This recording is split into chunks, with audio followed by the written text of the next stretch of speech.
The Three Little Pigs and the Great Easter Egg Hunt. Written and illustrated by Claire Evans. It was springtime in Fairyland. The whole town was having fun at the annual Easter egg hunt.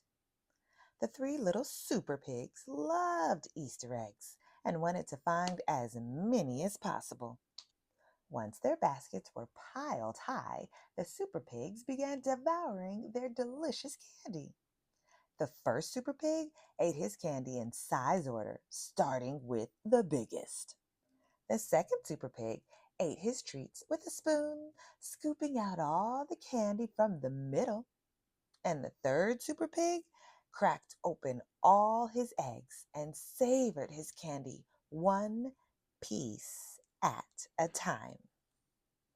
After they had finished all their candy, the pigs wanted more, more, more. They hunted all over, but the greedy little pigs just couldn't find any more. As they slumped back home, they ran into a boy named Jack.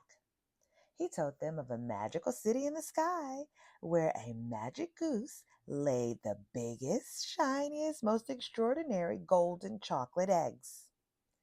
Jack handed the super pigs some magic beans. These beans will grow into an enormous beanstalk and will lead you up to the amazing eggs, he explained. But he warned that the magic goose who lays these eggs was being held captive by a ghastly giant.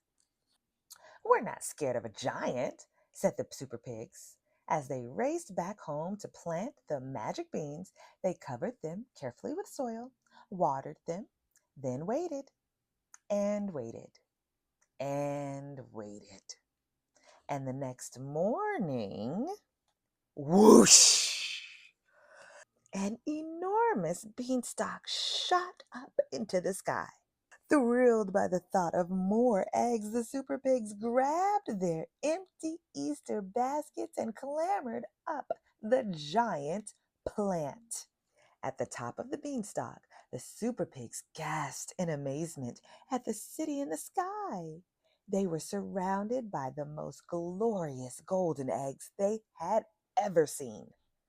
Wow, Jack was right, the super pigs exclaimed.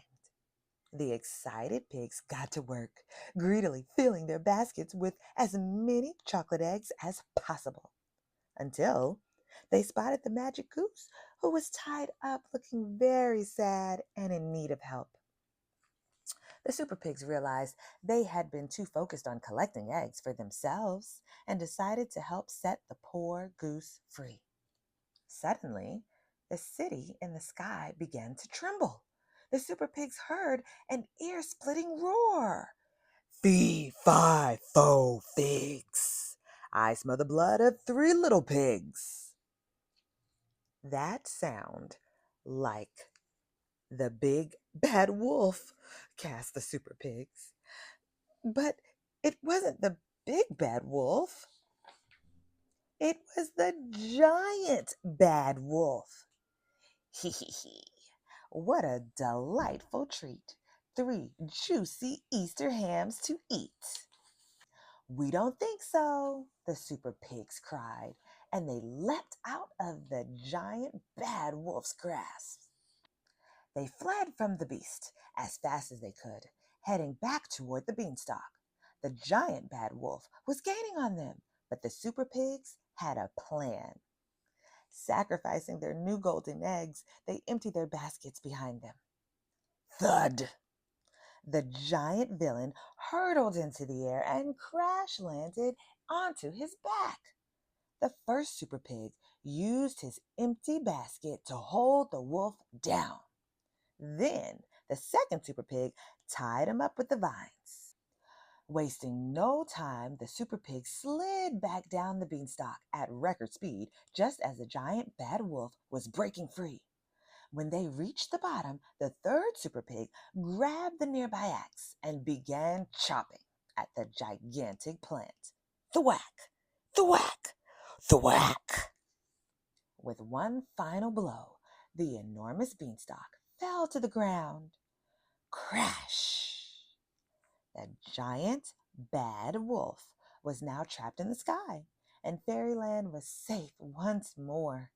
Suddenly, the super pigs noticed their Easter baskets were moving. "The magic goose!" laughed the super pigs. The goose thanked them for saving her from the giant bad wolf and offered them her golden eggs as a reward. The pigs were thrilled, but had learned their lesson not to be too greedy. So they decided to share the golden eggs with the rest of their Fairyland friends. The town cheered. Hooray for the three little super pigs! And happy Easter! The end.